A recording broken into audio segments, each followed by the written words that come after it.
During my time in the 48 days under siege in Mariupol, most of my time was in the bunker.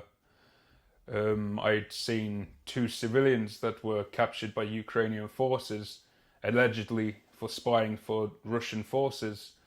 During this encounter, I was on guard duty and saw the civilians hogtied and blindfolded by a battalion intelligence group.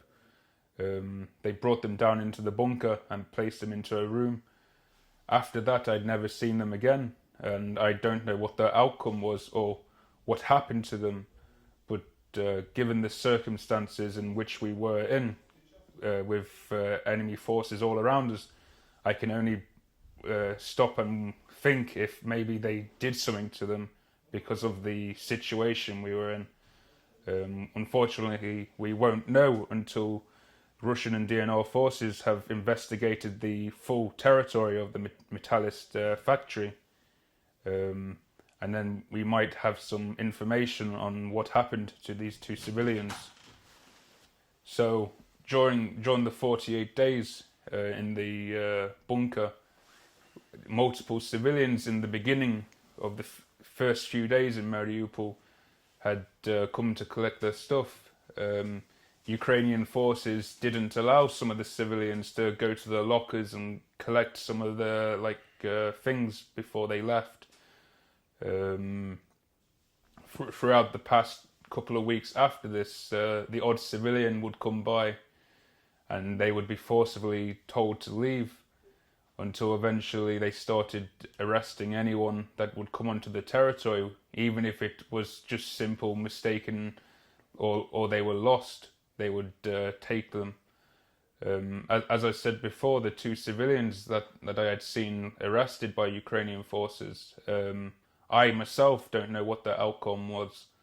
I would like to think that they were let go, but as I said, the circumstances around our territory at that time was that we were surrounded, and common sense would say that they wouldn't let them go and would do something else if they really were criminally minded, as I've seen from other soldiers in the military here. The attitude towards civilians from the Ukrainian military didn't seem to be much of care or sympathy. It was more of selfishness and neglect. It's just from my general observations. On the first day we arrived to Mariupol, I had already asked about leaving, and I myself thought that common sense would dictate, because this is a city, we should let it go and leave the city for the sake of the civilians. Instead, the Zelensky administration and the high command of the Ukrainian armed forces told us to stay and defend the city, even though they knew what the cost of the civilian death toll would be. Now that entire city resembles Stalingrad. Every street that you go on has probably had a dead body laying in the streets because of the fighting that took place there and the use of civilians by the Ukrainian forces during the fighting.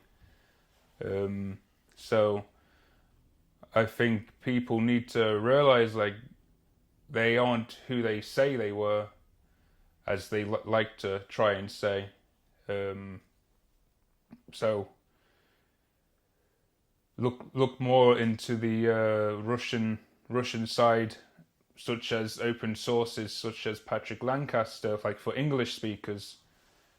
He did some great interviews with Mariupol residents while I was in the city. I had Wi-Fi from time to time, and I was able to see what the Mariupol residents actually thought about the fighting, and was able to influence my decision in what I thought about this conflict once it reached Mariupol.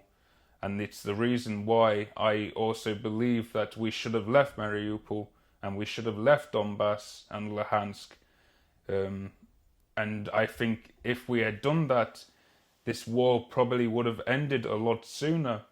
As you had seen 2 months ago, President Putin proposed to President Zelensky a peace agreement. In this peace agreement, he said that he would allow security guarantees for Ukraine as an independent country to exist in exchange for the recognition of Crimea as Russian territory and Donbass and Luhansk as independent territories, as the Donbass People's Republic and Luhansk People's Republic.